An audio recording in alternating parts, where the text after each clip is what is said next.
lago di Tenno è un vero e proprio gioiello naturale del Trentino, che per le sue incredibili sfumature di colore azzurro turchese viene chiamato da alcuni Lago Azzurro.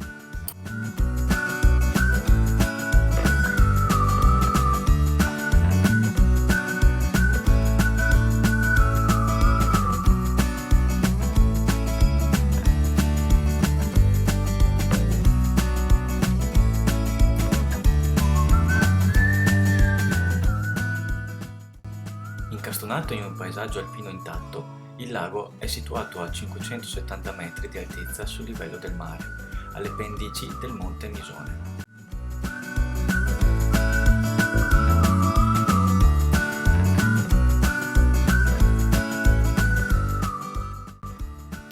Al contrario della zona del lago di Garda, qui il tempo sembra essersi fermato.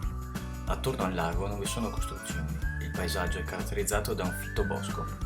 Questo, assieme alle pietre bianche al fondo, conferisce al lago il suo colore verde-azzurro di aspetto quasi tropicale.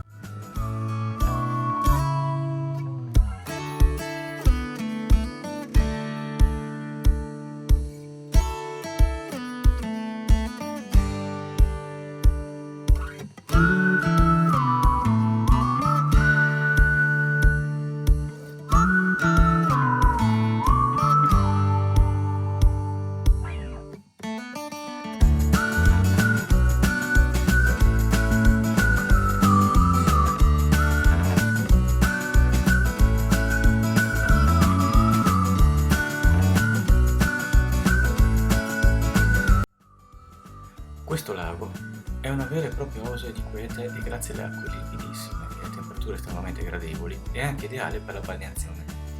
Inoltre potete fare delle piacevoli passeggiate attorno al lago. Da vedere è anche la cascata del Varone che si trova a 3 km linea d'aria dal lago, dove l'acqua proviene dal lago di Tenno. Precipita fragorosamente con un salto di quasi 90 metri. Non dimenticate l'impermeabile.